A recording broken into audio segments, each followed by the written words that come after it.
Assalamualaikum warahmatullahi wabarakatuh. Bagaimana kabarnya anak-anak hari ini? Semoga kalian semua sehat selalu ya. Sekarang kita akan belajar pelajaran bahasa Sunda, yaitu pengajaran 4 gotong royong. Nah, sekarang Ustazah akan mengajarkan beberapa kosakata beserta artinya. Kalian simak baik-baik ya anak-anak. 1. Mawa, dibawa. Mawa artinya membawa, dibawa artinya dibawa. 2. Maca, dibaca. Maca artinya membaca, dibaca artinya dibaca. 3. Nyeseh, diseseh. Nyeseh artinya mencuci, diseseh artinya dicuci.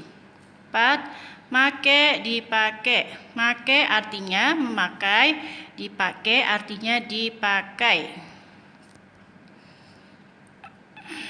Nah, sekarang yang kelima berikutnya adalah maraban, diparaban. Maraban artinya memberi makan, diparaban artinya diberi makan.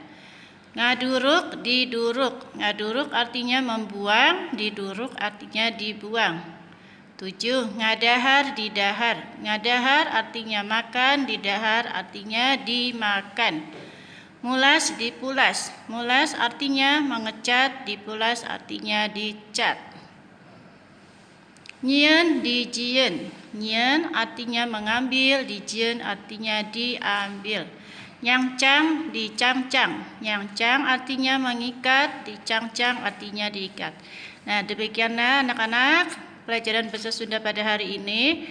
Tugasnya kalian mencatat kosakata yang tadi beserta artinya di buku tulis kalian masing-masing. Selamat belajar ya anak-anak, tetap semangat. Assalamualaikum warahmatullahi wabarakatuh.